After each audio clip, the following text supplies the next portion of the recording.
اللہ ان ڈاکوؤں سے، اللہ نے تو نہیں چھوڑنا. یہ تو دنیا کی سزا ہے جو ہم تو یہ واقعہ ہنس ہنس کے سن رہے ہیں، سنا رہے ہیں، لیکن جن پہ گزرتی ہے، جن کے لوگ قتل ہوتے ہیں نا، ان سے پوچھو. ہمارے بیان میں ایک صاحب بیٹھتے ہیں، شاید ابھی یہاں آئے ہوئے بھی، ان کا اکلوتا بیٹا ڈاکوؤں نے قتل کر دیا. اب کیس چلا ہے، وہ ڈاکو کہیں پکڑا گیا ہوگا اتفاق سے، ورنہ پکڑے کہاں جاتے ہیں. تو اب وہ صلح کے لیے آئے ہوئے ہیں ڈاکو کے لواحقین ان صاحب کے پاس. میں نے کہا اگر آپ نے صلح کی نا ان کے ساتھ، یہ قوم کے ساتھ غداری ہوگی. کوئی صلح وہ نہیں بنتی، کوئی رحم دلی، کوئی نرم دلی.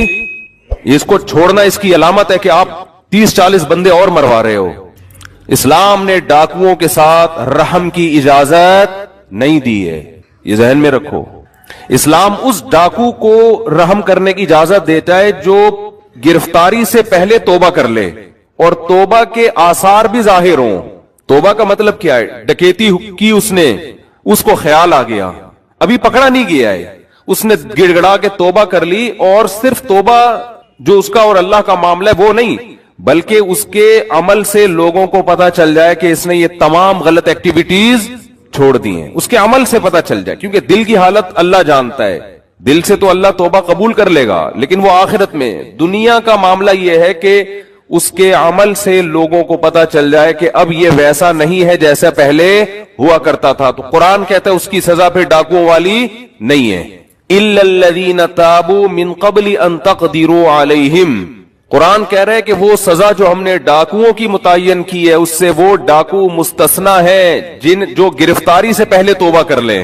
لیکن آن دا اسپاٹ اگر پکڑا جائے، یا ڈکیتی کے بعد توبہ سے پہلے پکڑا جائے، یا توبہ تو کی لیکن ہمارے پاس اس کی توبہ کی کوئی دلیل نہیں ہے، تو بھی پکڑا جائے، تو بھی قرآن کہتا ہے اس کو جو سزا دی جائے گی وہ بطور حد کے دی جائے گی. حد کسے کہتے ہیں؟ کہ اس میں نہ گورنمنٹ کے پاس معافی کا آپشن، نہ جس کا بندہ مارا ہے اس بندے کے لواحقین کے پاس بھی معافی کا آپشن نہیں ہے.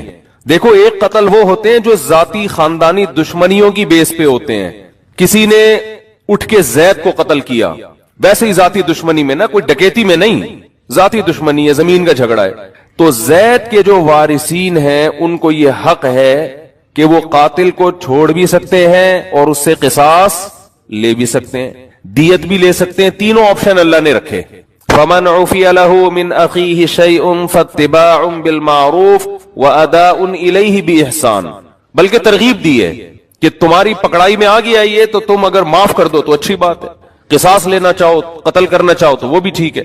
لیکن یہ احکام ڈکیتی کے بولو نہیں ہے، اس میں اللہ نے معافی کا آپشن رکھا ہی نہیں ہے. تو آپ اللہ سے آگے کیوں نکل رہے ہو؟ کہتے ہیں چھوڑ دو بیچارہ، ہائے بیچارہ. بیچارہ نہیں ہے، یہ ظالم ہو تم جو اس بیچارے کو بیچارہ کہہ کے چھوڑ رہے ہو. تو آخرت کی سزا تو ہے، لیکن اللہ نے دنیا میں امن قائم کرنے کے لیے دنیا میں بھی سزائیں متعین کی ہیں. اور ڈاکو کی سزا قرآن کتنی سخت بیان کرتا ہے کہ ایک ہاتھ، دایاں ہاتھ اور بایاں پاؤں کاٹ کے چوک پہ لٹکایا جائے. اور اسلام میں عرض کر رہا تھا کہ جو قتل کی سزا ہے وہ ہے قصاص، تلوار سے گردن اڑائی جائے جو قاتل ہو، تاکہ تکلیف کم سے کم ہو. لیکن ڈاکو کے بارے میں ایسا بولو نہیں ہے، اس کے الفاظ بڑے سخت ہیں. انما جزاء الذين يحاربون الله ورسوله ويسعون في الارض فسادا ان يقتلوا او يصلبوا او تقطع ايديهم وارجلهم من خلاف او ينفوا من الارض.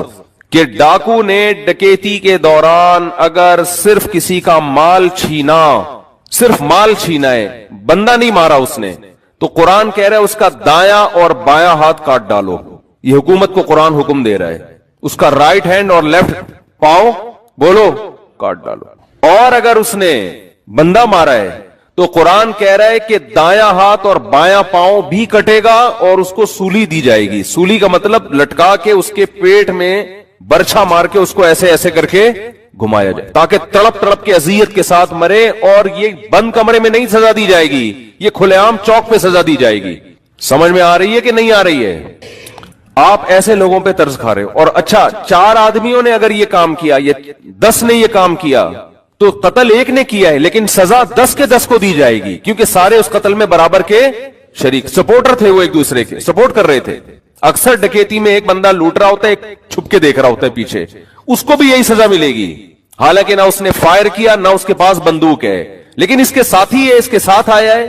تو جو سزا اس کی ہے قرآن کے مطابق وہی سزا اس کی بھی ہے. تو عدالت میں جاتے ہیں تو ماشاءاللہ وہاں ان کی آپس میں الیک سلیک ہو جاتی ہے, سیکھتے ہیں, پھر نکل کے آ جاتے ہیں. تو سندھ کا حال برباد ہو گیا. اس کا ایک ہی حل ہے کہ رینجرز کو مکمل اختیارات دیے جائیں, آن دا اسپاٹ بندہ مارنے کی مکمل پرمیشن دی جائے. جب رینجرز کو اختیارات دیے تھے کراچی میں, آپ کو پتا ہے 1 مہینے میں الحمدللہ امن قائم ہو گیا, بتے وتے سب ختم ہو گئے تھے کراچی میں. لیکن گورنمنٹ یہ اختیارات نہیں دیتی کیونکہ ان کے اپنے بندے ڈکیتیوں میں ملوث ہوتے ہیں. آئی بات سمجھ؟ میں نہیں کہہ رہا کہ گورنمنٹ میں سب کے بندے ہوتے ہیں, لیکن بہت سو کے ہوتے ہیں, وہ خود ملوث ہوتے ہیں, بھتے چل رہے ہوتے ہیں. یہ علاقے جیسے بھیکاریوں کے علاقے ڈیوائیڈ ہوتے ہیں نا, یہاں سے دادا گیری بھائی یہ دکانوں کے بھتے میرے پاس جائیں گے, یہ علاقہ میرا ہے, موبائل سنیچنگ یہاں میں کروں گا, اس کے سارے پورا سیٹنگ ہوتی ہے. تو آخرت نہ ہوتی تو یہ اللہ کی طرف ظلم کی نسبت تھی. اللہ دنیا میں تو انصاف ملتا نہیں ہے, تو بھی مار کے ختم کر دیتا ہے, سب کو مٹی کر کے برابر کر دیتا ہے. اللہ کہتے ہیں نا نا نا نا وَلَا تَحْسَبَنَّ اللَّهَ غَافِلًا عَمَّا يَعْمَلُ الظَّالِمُونَ. ظالم لوگ جو کچھ کر رہے ہیں اللہ کو اس سے بے خبر مت سمجھو. اللہ غافل نہیں ہے اس سے.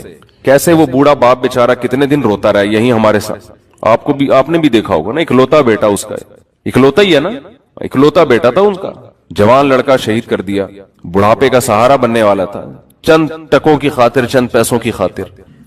تو انشاءاللہ یہ سارا ثواب گورنمنٹ کے کھاتے میں بھی جا رہا ہے, جو اسمبلیوں میں بدبخت لوگ بیٹھے ہوئے ہیں ان کے کھاتے میں بھی جا رہا ہے انشاءاللہ یہ سارا عذاب بالکل ٹس, جب تک ان کا اپنا کوئی بندہ نہیں مرے گا. مجھے یاد ہے ایک ملک کا نام نہیں میں لینا چاہتا, اس کا اپنا بیٹا جو ہے نا بادشاہ کا, وہ شہزادہ نشے میں مر گیا, فوراً اس کنٹری میں نشے پر پابندی لگا دی گئی, اپنا بندہ مرا ہے ان کا نشہ کر کے. تو کوئی ڈاکو جب ان کو پکڑے گا ان کو چھینے گا شاید تھوڑا سا کچھ, ورنہ یہ عوام مرتی رہے. عوام بہت زیادہ ہو رہا ہے کراچی میں, بہت زیادہ ہو رہا ہے, تھوڑا نہیں ہو رہا, ہر ہفتے کی رپورٹ ہے. اور میرے بھائی آپ بھی لائسنس بناؤ, اسلحہ رکھو, اپنا ڈیفنس کرو خود, گورنمنٹ سے آپ امیدیں نہ لگاؤ. دیکھو میں ڈیفنس کا ایک طریقہ بتاتا ہوں آپ کو. زیادہ سے زیادہ جو لوگ ہیں, جو سنجیدہ لوگ ہیں, وہ لائسنس رکھیں, قانونی اسلحہ رکھیں, خاص طور پہ جو دکانوں پہ بیٹھے ہوئے لوگ ہیں. ہونا یہ چاہیے کہ ایک شاپ پہ اگر ڈکیتی ہو رہی ہے تو دوسرے سامنے والے کے پاس پسٹل ہونی چاہیے, یہ آپ کا قانونی حق ہے, آپ اس وقت فائر کھول سکتے ہیں, اس وقت یہ لیگل نہیں ہے. سمجھتے ہو کہ نہیں سمجھتے؟ اب عوام بھی ایسی بزدل بن گئی ہے, 2 بندے آ کے پورے بازار کو لوٹ رہے ہوتے ہیں, باقی تماشا دیکھ رہے ہیں. ہم بچپن میں پنجاب جایا کرتے تھے, وہاں ڈکیتی کا امکان ہی نہیں تھا. وہاں وجہ یہ تھی کہ اکثر لوگوں کے پاس اسلحہ ہوتا تھا, کوئی اگر گن پوائنٹ پہ کچھ چھین رہا ہے تو لوگ جانے نہیں دیتے تھے اس کو, ادھر سے بھی بندہ آ گئے وہ ہاتھوں سے ہی پکڑ لیتے تھے. ٹھیک ہے نا, اتنے سارے لوگوں کو کون.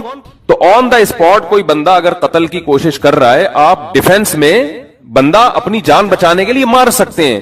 لیکن لوگ مارتے کیوں نہیں ہیں؟ ایک تو اس لیے کہ اسلحہ نہیں ہے, نمبر 2 مارنے میں ڈر یہ کہ ہم نے یہاں سے مارا. کوئی خوش مزاج انسان جو ہوتا ہے وہ ہر کام اچھی طرح سے کر لیتا ہے, اور ایک دفعہ طبیعت میں چڑچڑاپن پیدا ہو گیا اور جھنجھلانے لگی طبیعت تو کسی کام کا نہیں رہتا, بس ذرا سی بات پہ جھنجھلاتا ہے اور الٹی پھینکتا ہے. اور یہ میں آپ حضرات کو بھی ایک بات عرض کر رہا ہوں, آپ کے سامنے بھی, یہ بھی دین کی ایک بات ہے, اس کو بھی بیان کا حصہ سمجھیں کہ سب سے زیادہ فوکس انسان کو اپنے دماغ کو کرنا چاہیے کہ میرا دماغ سکون میں رہے. یہ یاد رکھو, ہر جسمانی بیماری کا علاج ہے, دماغ کی سیٹنگ جب ایک دفعہ آؤٹ ہوتی ہے تو وہ دوبارہ لائن پہ نہیں آتا. میں نے نفسیاتی مریض کبھی بھی مکمل ٹھیک ہوتے ہوئے نہیں دیکھے کہ پورا صحیح ہو گیا ہو. یہ بہت اہم بات ہے, اس کو نوٹ کر لیں.